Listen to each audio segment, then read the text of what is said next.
let's pull up a little bit of this RGT video really quickly, and I want to watch just a little bit of it. RGT, he typically does not cover, I'm sure most of you watch RGT or know of him. He doesn't cover, like, he'll cover a controversial topic, but he's usually just talking about Nintendo Switch news or calling himself the king of Xbox or calling himself the king of PlayStation. He doesn't really give a shit about this, like a lot of the controversial stuff like us. But yet, here he is, caught up in it. Rocked with it. Some people didn't. Hey, that's what's cool about the internet. You don't have to agree with every single person. Now, the author of this article blocked me on Twitter because I made a joke or two. And it's funny because when she made the article, I looked at her Twitter later on in the day and she was like, oh, I'm having such a good time making these people mad at me. Buy me a drink. Here's my Cash App. And then she privated her account because I guess she couldn't handle the heat. It's like, can you handle the heat or you can't handle the heat? But I basically responded to her making a silly tweet, in my opinion,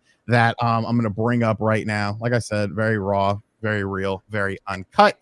And this was the situation. This is what actually got me blocked. If you aren't sure this is a harassment campaign, take a look at the content. Look at how many sock puppet accounts flock to comments on posts. Look at the language in those comments. Look at the images they're sharing, the way they're manipulating pictures of women. And then I shared this little gif of attention, I am a victim. Because in my mind, that's what she's trying to, she's making it about herself. It's not about the story. It's not about the Sweet Baby Ink. It was now about me. So all he did was a gif.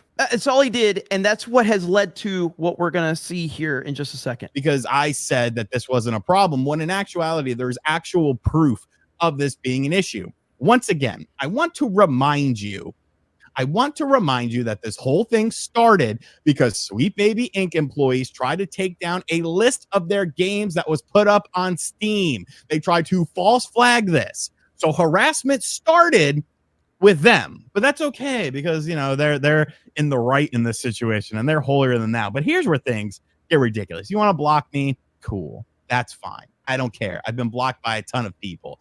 But when people start chiming in, and then I look into who these people are, it gets a lot more interesting. So this person, Mike Diver, made a tweet on March 12th saying, I know a lot of folk in retro gaming circles follow this guy, but maybe you want to not follow him. Actually, posting this sort of thing says everything about the kind of audience he wants, and you're better than that.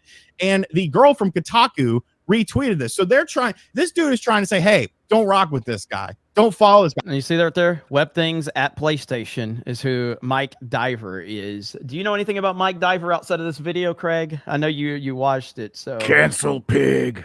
Yeah, he's just a dude, just a generic PR guy. I don't know.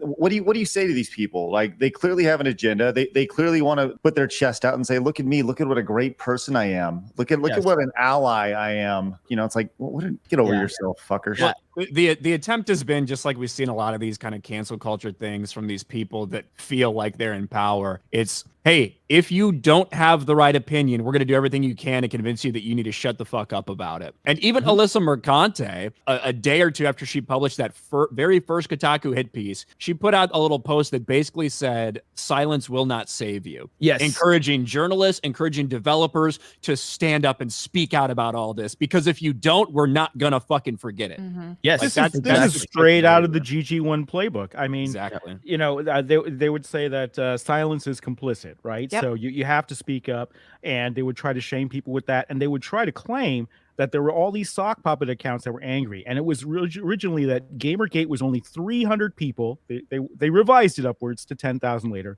but they said it's 300 people and a bunch of bots, when actually that was projection. If you look at the data, it was Randy Harper and Lego Butts, which is actually an SBI employee who would go out and have sock puppet accounts and literal alt accounts to generate their own self-harassment, their own bot network.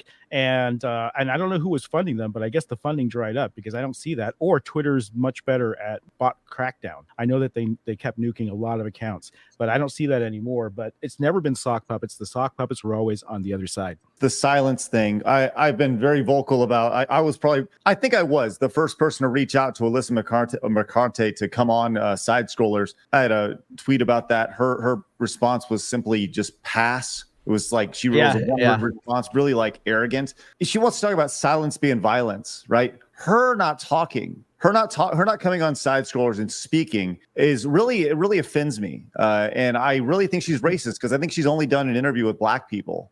And it really upset me. Her silence is violence. It upset you that she chose black people over you, Craig. Well, she's only talked to black people, Ryan, and I think that she's kind of racist because of it. Well, she's racist because she said you can't be racist, or white people can't experience racism. That was what she said. She might be a chocolate chaser too. Mike is half black. He can make that joke.